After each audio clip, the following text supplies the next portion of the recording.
요한계시록 18장 1절에서 우리 8절 말씀 우리 한 절씩 한 절씩 교독하겠습니다. 제가 먼저 1절 말씀 보겠습니다. 이 일 후에 다른 천사가 하늘에서 내려오는 것을 보니 큰 권세를 가졌는데 그의 영광으로 땅이 환하여 지더라.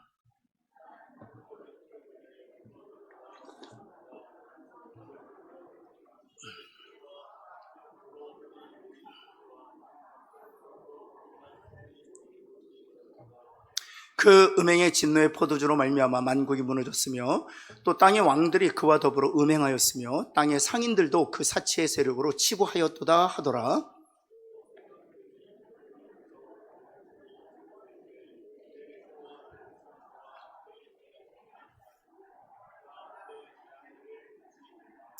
그의 죄는 하늘에 사무쳤으며 하나님은 그의 불의한 일을 기억하신지라.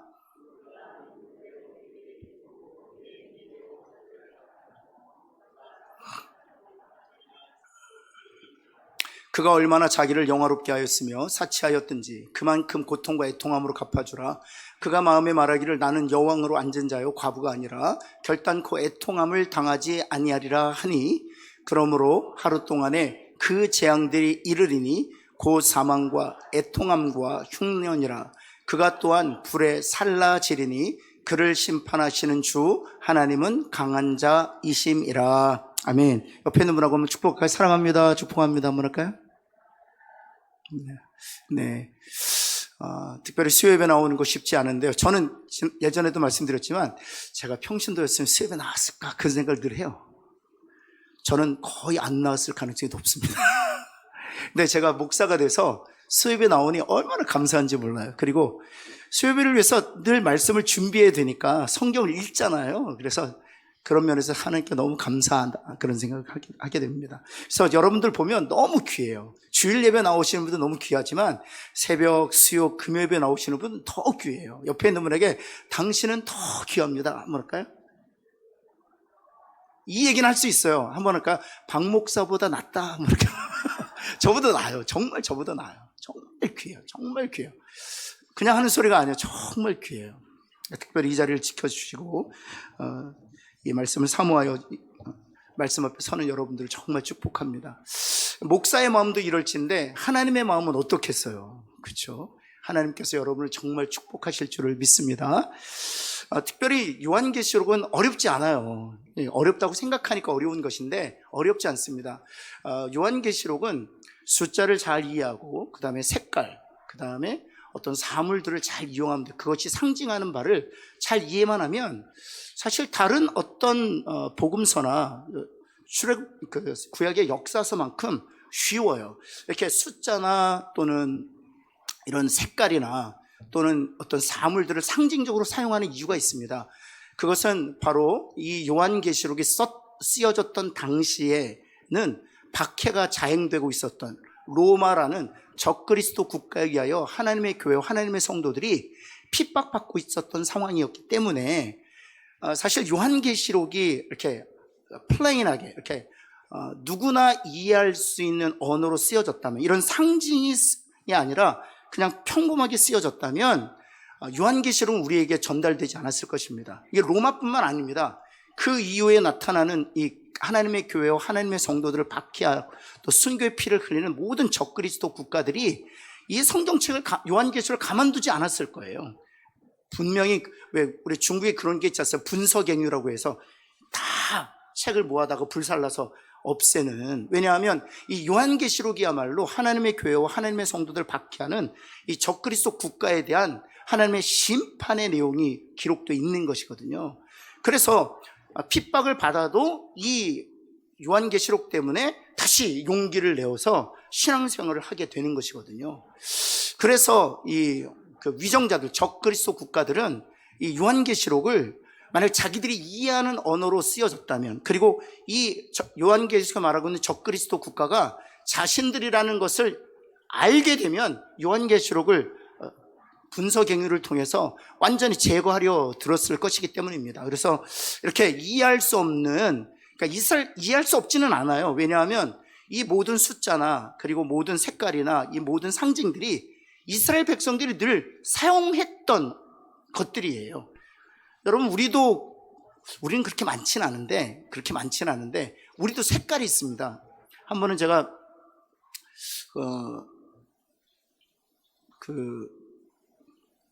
저는 초등학교 때 제 이름을, 아버님 함자를 박자, 성자, 문자거든요.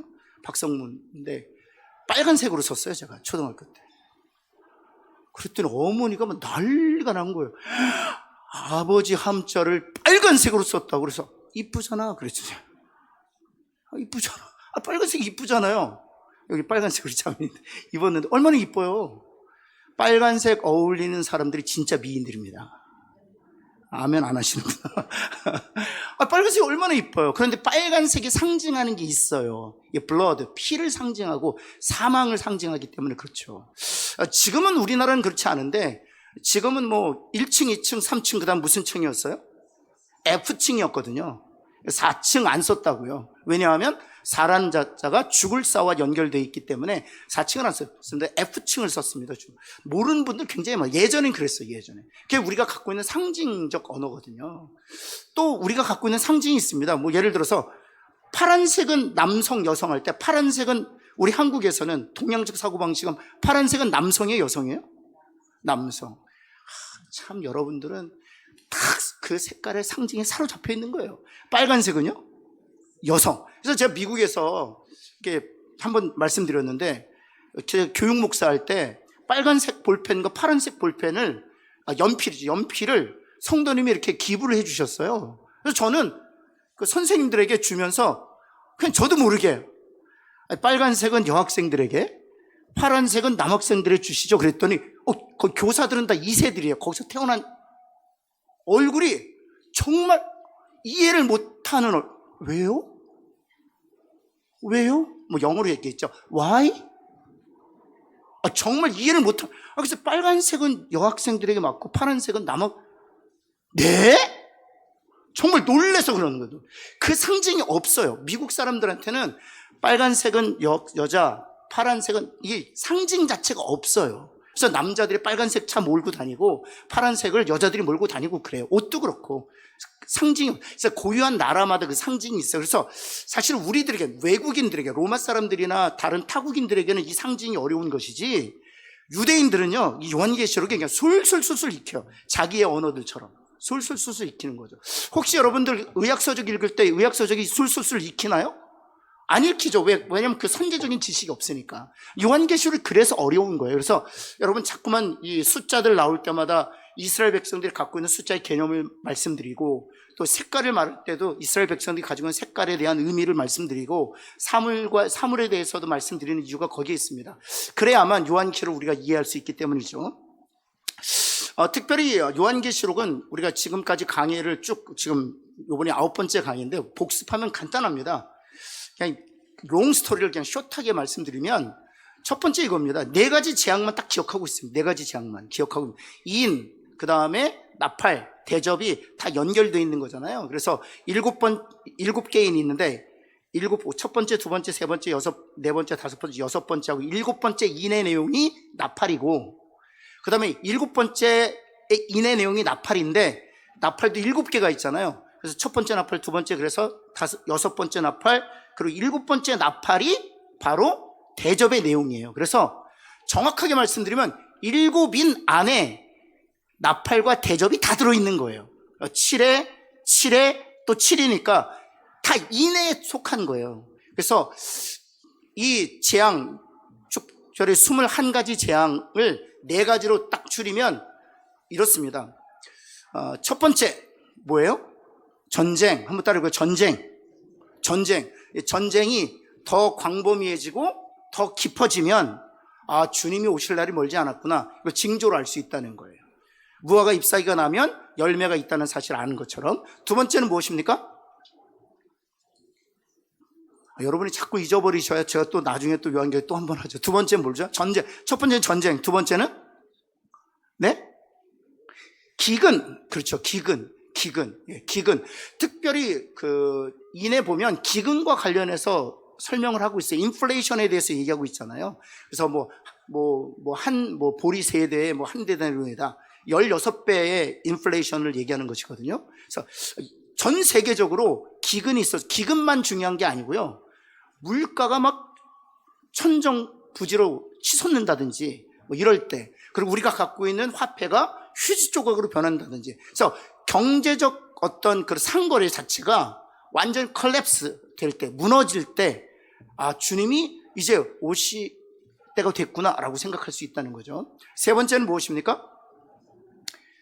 네, 전염병. 우리가 코로나 시대를 우리가 겪었잖아요. 이게 전 세계적일 때 WHO 세계보건기구에서는 코로나보다 더 심각한 전염병을 예고하고 있어요. 요즘 그 독감 때문에 굉장히 고생하시죠? 5년 전 독감하고 지금 독감, 코로나 이전의 독감하고 코로나 이후의 독감이 어떻습니까? 완전히 달라요. 아파도 너무 아파요. 그래서 병원으로 달려가지 않으면 안 될 정도로 아파요. 여러분, 마지막이 있어요. 마지막. 그래서 전쟁, 기근, 전염병, 그 다음에 마지막이 자연재해입니다. 자연재해. 그래서 우리가 특별히 기후와 관련된 연구를 하시는 분들이 계속적으로 경고하고 있지 않습니까? 그래서 네 가지를 기억하시면 돼요. 그래서 인과 나팔과 대접에서 반복적으로 계속 나오는 게 네 가지예요. 전쟁, 기근, 전염병, 그 다음 자연재해. 한번 따라해볼까요? 전쟁, 그 다음에 기근, 전염병, 자연재해. 이걸 그냥 알고 계세요. 왜 이걸 알고 있어야 되냐? 그래야만 전 세계를 바라보면서 그 징조들, 아, 주님이 오실 날이 멀지 않았구나 라고 우리가 깨어서 기도할 수 있기 때문이죠.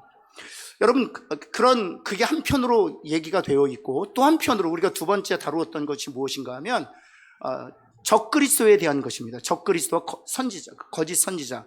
특별히 적그리스도와 관련해서 지금 계속 얘기하고 있는데, 우리 그 13장에 보면 바다에서 올라온 짐승과 땅에서 올라온 짐승에 대해 설명하고 있어요. 첫 번째 바다에서 올라온 짐승에 대해서는 성경이 어떤 것이라고 얘기하죠? 이 바다와 땅은 무엇이라고 했어요? 사람들을 의미한다. 왜냐하면 인산인해 그러잖아요. 그래서 바다와 땅은 사람을 의미한다. 한번 같이 해볼까요? 바다와 땅은 사람을 의미합니다. 안 그럴까요? 그렇죠. 사람이 바다와 같다 이런 거죠. 저는 중국에 가서 진짜 사람이 바다와 같다는 걸 경험해요. 진짜 많아요. 여러분, 그 중국에 가잖아요. 그래서 이렇게 예전에 이렇게 카메라 있어요. 카메라, 디지털 카메라, 디카라고 하죠. 디카로 딱 찍잖아요. 디카로 어느 부분이 딱 찍으면 그 사진 한 장에 몇 명이 들어오는 줄 아세요? 약 1000명 정도 들어옵니다. 얼마나 많은지 몰라요. 정말 많아요. 그래서 그 딤섬이라고 아침에 먹는 이렇게 만두 같은 거 있습니다. 중국에 있는 딤섬집이 얼마나 큰 줄 아세요? 아침 먹는 우리 본당의 5배. 근데 아침에 꽉 차 있어요. 제가 맥도날드를 가봤어요. 그 중국 맥도날드는 어떤가? 우리 본당의 2배. 맥도날드가 그렇게 커요. 그런데도 앉을 자리가 없어요. 얼마나 많은지 몰라요. 그리고 선교사님이 저희들을 짝퉁시장에 데려다 주셨어요. 이야, 진짜 여러분, 중국 가시면 꼭 짝퉁시장 가보십시오. 예, 제가 거기서 우리 부목사님들 만년필, 몽블랑펜이라고 보통 한 자루에 50만 원짜리 하는 거 있거든요. 단돈 5,000원에 10자루 사왔어요, 제가. 그래서 한 자루씩 제가 선물 줬어요. 근데 그 몽블랑펜이 거의 진짜하고 흡사합니다. 무게도 비슷하고, 그리고 안에 열어서 그 심을 보았더니 Made in Germany라고 써 있어요. 얼마나 똑같은지 몰라요. 그래서 그렇다고 어때 제가 진짜라고 얘기하면 가짜야. 그래도 받으면서 너무 좋아요. 저도 지금 가짜 3개 갖고 있습니다. 나머지 필요하시면 오세요. 제가 5,000원짜리 드릴게요. 예, 그런데 그 짝퉁 시장에도요, 얼마나 사람이 많은지 몰라요. 그 짝퉁 시장은 남대문에 한 10배 정도 커요. 10배 정도 커요. 그러니까 이런 거예요. 중국의 황제들이 우리나라 창덕궁에 와서, 사신들이 와서 에게 그러는 거예요. 무슨 뒷감만큼 조그만 거예요. 거기는 자금성 자체가 너무너무 커요. 창덕궁에 한 10배, 20배 정도 돼요. 얼마나 큰지 몰라요. 사람들이 그렇게, 그래서 인산인해가 맞구나 이런 생각이 들어요. 전 중국 가서 진짜 사람이 바다와 같구나. 왜 성경은 바다라고 얘기하느냐, 왜 땅이라고 얘기하느냐, 사람이 많잖아요. 이 지구상이 지금 75억이잖아요. 사람이 많죠. 중국 한 나라만 해도 13억인데 많잖아요. 근데 전체 세계를 따지면 너무 많은 거예요. 그래서 그 바다 같은 사람들 중에서 누가 나타난다? 하나님의 교회와 성도들을 박해하는 적 그리스도 국가가 나타난다 이런 거예요. 그래서 군사적이고 정치적이고 금권을 가지고 있는 세력을 적 그리스도라고 얘기하는 거예요. 그리고 이단들 또는 거짓 우상들, 이것을 가리켜서 false prophet, 거짓 선지자라고 얘기하는 거예요. 단순히 이만 그 거짓 선지자가 아니라 석가모니까지 포함해서 우리가 거짓 선지자, false prophet이라고 하는 것입니다. 왜냐하면 거짓 진리를 가르침으로 말미암아 생명과 구원에 이르지 못하게 하기 때문에, 그래서 그래서 특별히 하나님의 교회를 대적하는 두 가지의 큰 세력이 있어요. 하나는 적그리스도, 힘을 바탕으로 해서 하나님을 믿지 못하게 하는, 그래서 교회와 성도들을 박해하고 교회를 잔멸하고 더 나아가서 순교의 피를 흘리게 함으로 공포와 두려움에 사로잡힘으로 신앙을 갖지 못하게 하는 세력. 또 하나는 false prophet, 이런 석가모니, 마호멧, 그리고 또 기독교 안에서는 사입이나 이단 같은 것들이 나타나서 진리로 이르지 못하게 하는 거예요. 그래서 그것이 진리인 줄 알고 살다가 결국에는 이 적그리스도와 false prophet의 목적은 똑같아요. 어디를 가는 거예요? 자신들이 가게 될 음부 지옥에 함께 가는 거예요. 그래서 그것에 대한 그 정보를 사실 13장에서 주고 있고, 14장과 우리가 읽었던 14장과 그 다음 지금 17장 우리 했었는데, 지금 오늘 또 읽게 되는 18장과 19장에서는 이 적그리스도에 대한 심판을 하나님께서 말씀해 주고 계시는 거예요. 예, 그래서 크게 지금 우리가 아홉 번째 강의를 하는데 크게 세 부분이에요. 첫 번째는 재앙에 대해서, 그리고 두 번째는 적그리스도와 거짓 선지자에 대해서, 세 번째는 이 적그리스도에 대한 하나님의 심판이 어떠한지를 말씀해 주고 계시는 것이죠. 그래서 18장과 19장 걸쳐서 이 적그리스도에 대한 심판을 다시 한번 재확인해 주고 있습니다. 한번 1번 한번 볼까요?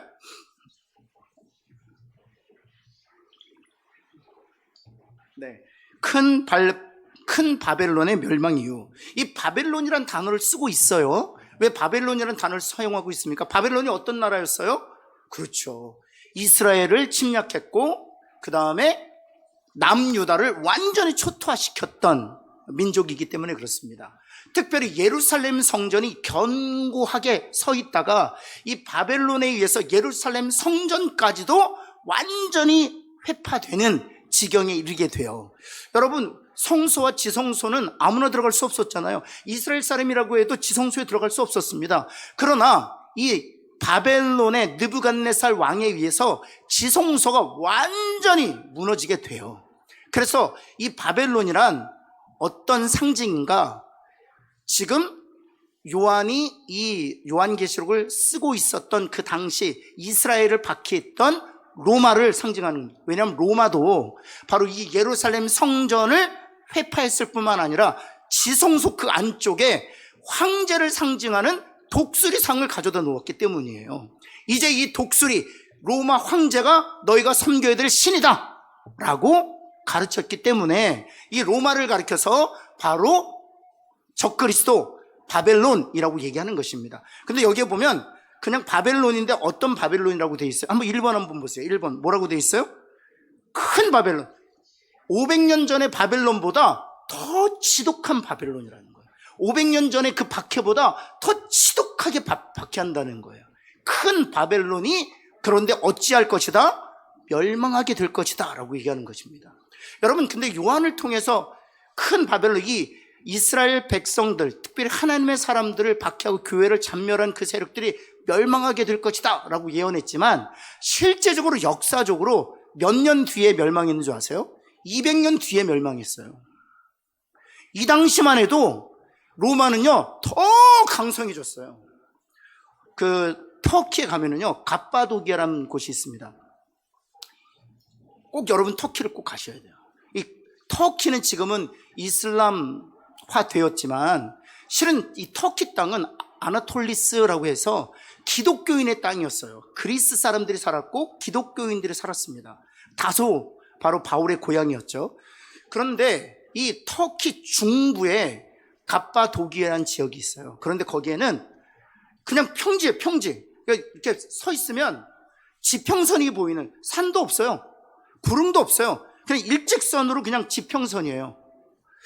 그런데 그 지평선에 그 건물이 하나 서 있어요. 이렇게 멋있는 건물이 하나 서 있어요. 그 건물이 뭐냐면 지하교회에 들어가는 관광객들을 맞이하는 매표소예요. 그러니까 지평선이 보이는 그 넓다란 광야에 딱 건물 하나 있어요. 건물 가잖아요. 그러면 표를 받고 그 다음에 지하교회로 들어갑니다. 그냥 광야인데 그냥 평지인데 땅을 판 거예요. 근데 몇 층까지 지하교회인 줄 아세요? 자그마치 20층입니다.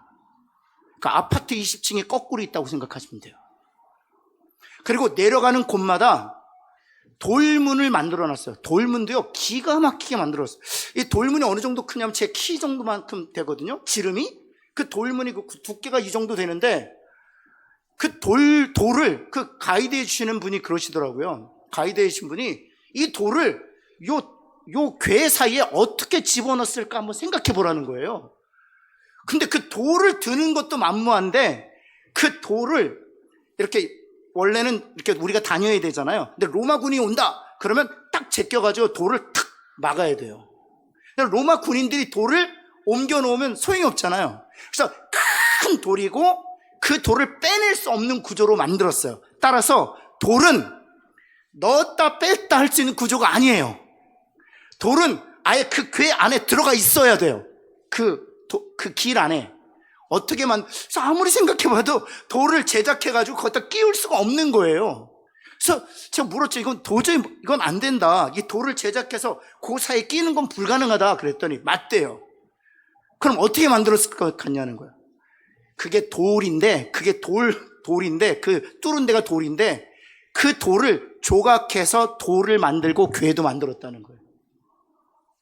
기가 막히지 않습니까? 그냥 돌산을 깎아가지고 문도 만들고 그 나머지 돌을 깎아서 돌을 만들었다는 거예요. 그건 아예 뺄 수가 없는 거예요. 뺐다 넣었다 할 수 있는 돌이 아니에요. 그거를 자그마치 10개를 지나요. 그러니까 로마 군인들이 군형을 알고 쳐들어오면 계속 문을 닫는 거예요. 그리고 계속 밑으로 내려가는 거예요. 그리고 지하교회가 있고요. 또 다른 지하교회가 있어요. 그 길이 10km입니다. 그 거리가, 지하교회와 지하교회의 거리가 지하로 10km를 뚫어놨어요. 그래서 보통 그 지하교회 하나에 몇 명이 살았냐면 10,000명 정도가 살았대요. 거기에 들어가면 교회도 있어요.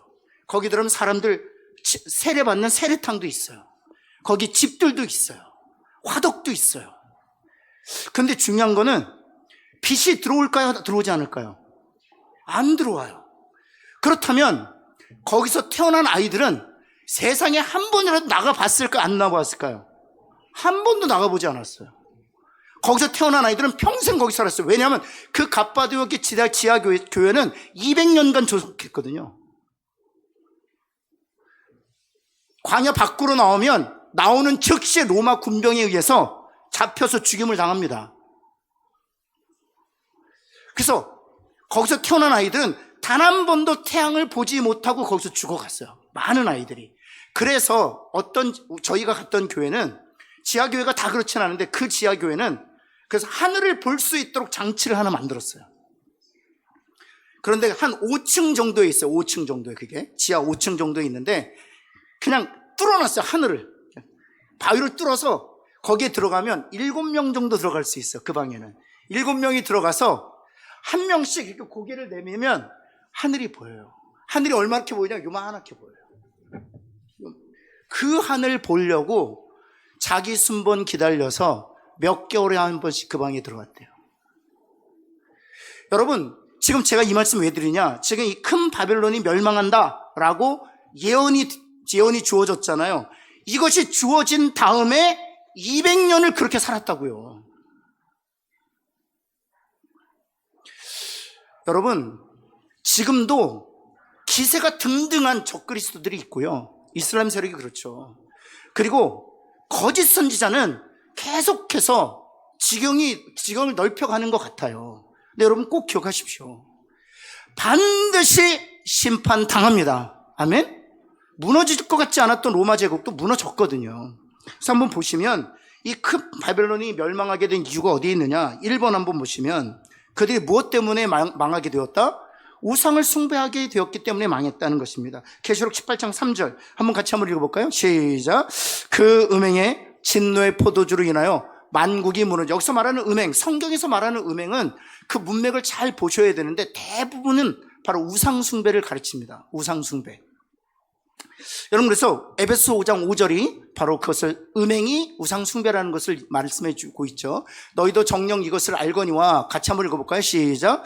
음행하는 자나 더러운 자나 탐하는 자 곧 그쵸. 음행하는 자, 더러운 자, 탐하는 자들은 곧 어떤 자?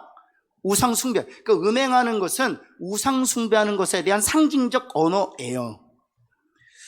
왜냐하면 우리가 신랑 되신 예수님이 아닌 다른 신랑을 따르기 때문에 음행했다라고 상징적으로 표현하는 것이죠.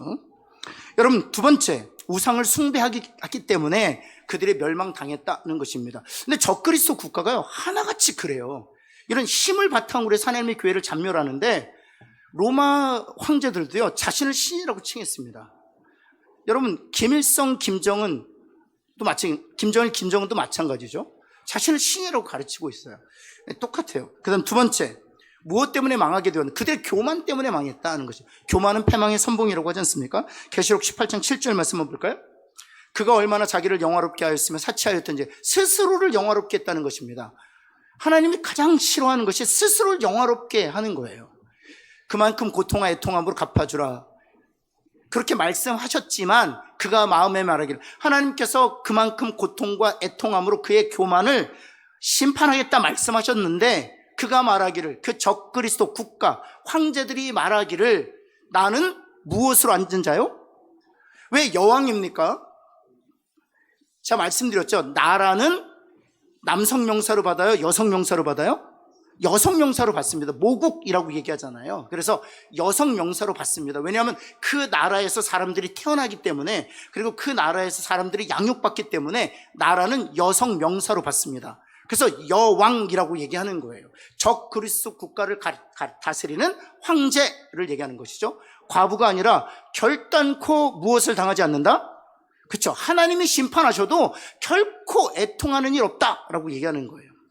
여러분 이 7점만 보아도 로마 당국자, 로마 황제가 자기인 줄 알겠어요? 모르죠. 그래서 이렇게 상징적 언어를 사용한단 말이죠. 교만하기 때문에. 세 번째, 하나님이 심판하신다고 해도 무시하는 거예요. 결코 나는 애통할 일 없어. 난 심판받지 않아. 라고 교만하기 때문이라는 것이죠. 세 번째, 성도들을 박해하기 때문에 하나님께 심판하신다는 거죠. 계시록 18장 24절 말씀 한번 볼까요? 우리 한번 같이 한번 읽겠습니다. 시작.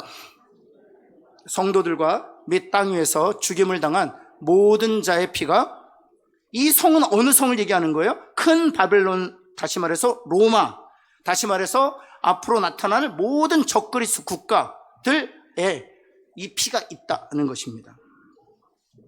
두 번째, 그렇다면 이 큰 바벨론, 적그리스도 국가들이 어떻게 멸망하게 되는가? 특별히 18장 2절로부터 23절이 이 큰 바벨론, 적그리스도 국가에 대한 멸망에 대한 예언의 말씀인데요. 이 예언의 말씀을 종합적으로 보면 세 가지로 귀결이 돼요. 첫 번째, 한번 같이 한번 읽어볼까요? 프린트 보시고 같이 한번 읽겠습니다. 시작. 확실하게 멸망한다 하는 거예요. 확실하게 멸망한다. 한번 따라해봐요. 확실하게 멸망한다. 반드시 북한은 무너지게 될 것을 믿습니다. 왜냐하면 그들은 우상을 숭배하게 하기 때문입니다. 그들은 교만하기 때문입니다.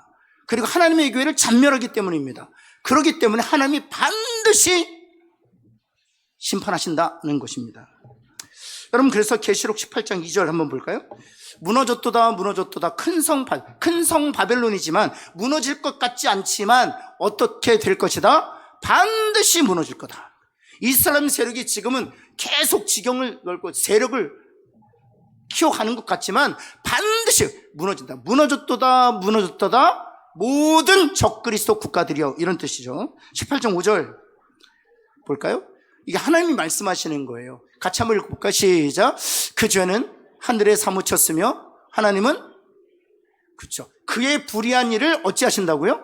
기억하, 적그리스도 국가들이 행한 모든 죄악을, 그 불의를 기억하신다는 것입니다.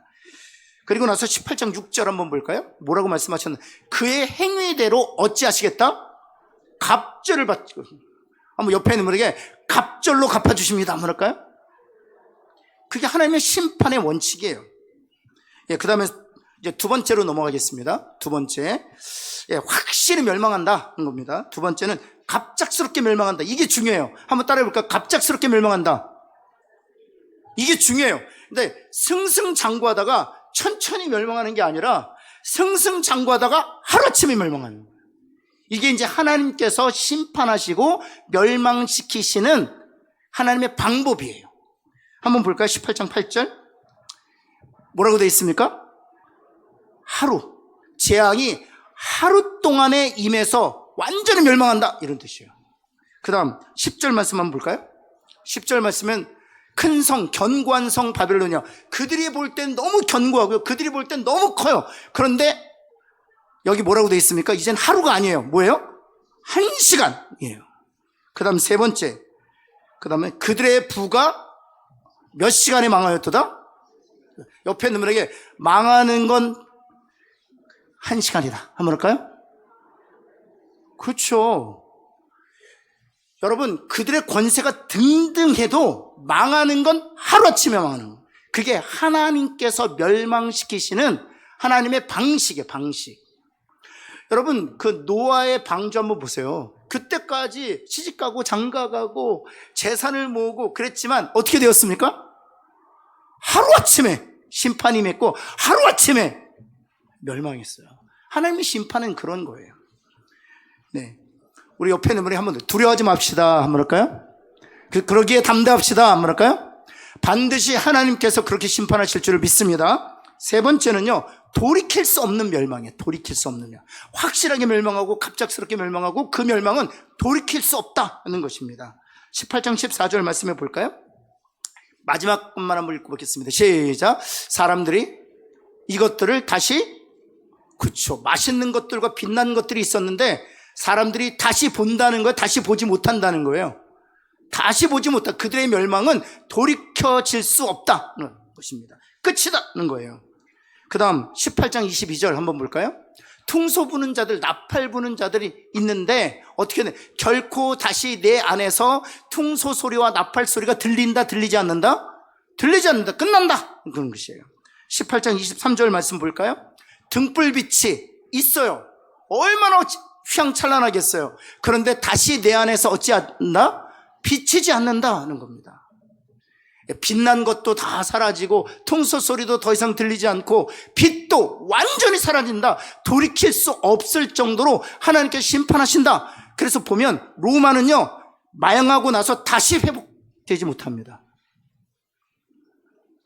그런 거예요. 네, 그런 세 번째. 그리고 나서 19장으로 넘어가. 이게 18장의 내용이에요. 18장의 내용. 바벨론, 왜 적그리스도 국가가 멸망당해야 하는지, 그리고 하나님께서는 어떻게 멸망시키시는지를 말씀해 주고 나서 19장 가서 그러면 구원은 누구에 있느냐라고 승리의 소식을 우리에게 전해주고 있는 거죠. 1번 한번 같이 한번 읽어볼까요? 같이 한번 읽겠습니다. 시작. 구원이 누구에게 있다? 그렇죠. 옆에 있는 분에게 구원이 당신에게 있는 것도 아니고 우리 하나님께 있습니다 한번 할까요? 여러분, 구원은 우리 하나님께 있음을 믿습니다. 그래서 구원은 하나님이 주시는 은혜의 선물인 거예요. 여러분, 저와 여러분에게 하나님께서 구원을 은혜의 선물로 주신 줄을 믿습니다. 무엇으로 알 수 있어요? 이것을 알 수 있는 거예요. 내가 죄인이라는 사실에 동의가 되는 거예요. 그리고 그리스도의 보혈로 나의 죄가 영원히 사해졌다는 성경의 약속이 믿어지는 거예요. 그것으로 인해서 우리는 내가 구원받은, 인침받은 하나님의 자녀라는 확증을 가질 수 있는 것이죠. 다시 한번 제가 묻겠습니다. 여러분이 죄인이라는 성경의 말씀에 여러분 동의가 되십니까?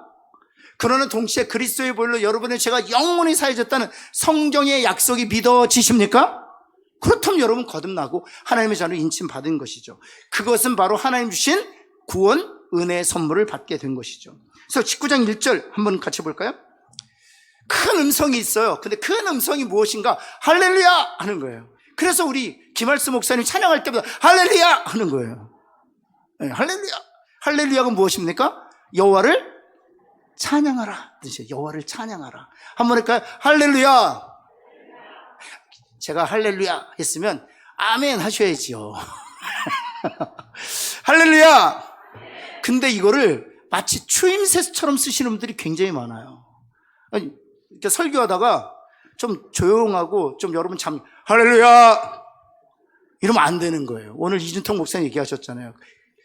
제가 오늘 새벽에 들으면서 혼자 웃었어요. 플레이어가 아니라 프레이어입니다 이래야 되는데 플레이어가 아닙니다 플레이어입니다. 그래서 뭐가 다르지? 플레이어가 아니라 플레이어래요. 한번 따라해볼까요? 플레이어가 아니라 프레이어입니다. 아, 여러분이 더 잘하세요. 플레이하고 프레이하고 다르거든요. 예. 그래서 기교가 아니라는 거죠. 기도는 기교가 아니라는 거예요. 할렐루야도 기교가 아니에요. 할렐루야 이건 추임새가 아니에요. 여호와를 찬양하라. 구원받은 자들이 마지막에 우리를 구원하신 하나님 앞에서 내가 구원받았다는 사실로 인해 감격해서 할렐루야 하는 거예요. 그럼 우리는 뭐 해야 돼요? 아멘 그런 거죠. 아멘 맞습니다 그런 거죠. 하나님만이 우리의 찬양받기에 합당하신 분입니다. 아멘 하는 거예요. 한번 해볼까요? 할렐루야 아멘. 하나님 찬양받기 합당하신 분입니다. 이것이 아멘이라는 뜻이에요.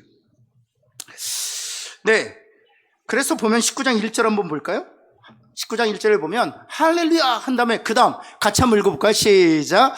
구원과 영광과 능력이 우리 하나님께 있도다. 아멘. 여기에 보면 참고로 이 본문과 지금 주제와는 상관없지만 구원과 영광과 능력이 몇 개가 나와요? 이 단어가 몇 개예요? 3개죠. 왜 3개일까요? 4개는 왜 안 될까요? 3은 하늘의 수기 때문에 성부, 성자, 성령 하늘의 수기 때문에 하나님을 대상으로 할 땐 3가지만 얘기하는 거예요. 그래서 구원과 영광과 능력이 누구에게 있도다? 하나님께. 3이라는 숫자는 하나님께 돌려지는 것이기 때문에 그렇습니다. 그래서 구원과 영광과 능력이 하나님께 있도다 얘기하는 거죠. 우리가 거룩 거룩 거룩하지 않습니까? 몇 번 나옵니까? 3번이에요. 하나님은 거룩하시기. 거룩이라는 단어는 누구에게 돌려지기 때문에 하나님께 돌려지기 때문에 3번 하는 거예요. 그래서 구원과 영광과 능력이 하나님께 있도다. 그래서 할렐루야 하는 것입니다. 이것이 마지막에 우리가 부를 노래예요. 그 다음 두 번째, 그의 심판이 참되고 의롭다. 그의 심판은 참되요 의로워. 요즘에 우리나라가 이 심판 때문에 좌우에서 막 이러쿵저러쿵 얘기가 많잖아요. 그렇죠? 그렇죠? 이러쿵저러쿵. 여러분도 제가 어느 편인지 궁금하시죠? 저는 하나님 편이에요. 여러분 그걸 기억하셔야 돼요. 이 세상 나라와 하나님의 나라가 대적하는 것이 좌우가 대적하는 게 아니에요. 하나님의 나라의 시각으로 보아야 되는 거예요. 그런데 제가 이 말씀을 왜 드리느냐, 인간의 심판은 이렇게 좌우의 대립으로 인해서 이쪽에서 보면 잘못하는 거, 저쪽에서 보면 잘못하는 것 같아요. 그런데 하나님의 심판은 토를 달 수 없다는 거예요. 왜냐하면 하나님의 심판은 의롭고 진실하기 때문에 하나님이 심판하실 때에는 어느 누구도 그 심판에 토달지 못한다는 거예요. 그게 바로 참되고 의롭다는 거예요. 여러분, 하나님의 심판에 의하여 이 적그리스도는 완전히 무너지게 될 줄을 믿습니다. 그래서 단 한 사람도 토달지 못하고 자신들이 가야 될 지옥에 던져질 것을 믿습니다. 그 얘기예요. 그 다음 세 번째, 심판의 목적이에요. 세 번째 넘어가겠습니다.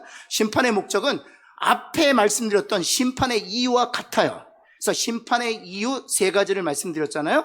그리고 마지막에 다시 한번 그 심판의 이유를 설명해 주는 거예요. 앞에 3가지가 무엇이었습니까? 우상 숭배를 하게 하고, 두 번째는 교만하고, 세 번째는 성도들의 피를 흘렸기 때문이라는 것이죠. 2가지예요. 첫 번째 한번 볼까요? 음행으로 땅을 더럽혔기 때문에, 우상을 숭배하였기 때문에, 그런 뜻이죠. 한번 볼까요? 19장 2절 한번 보겠습니다. 그의 심판은 참되고 의롭다는 것입니다. 어느 누구도 토달 수 없다, 그런 거죠. 그 다음 같이 한번 볼까요? 시작.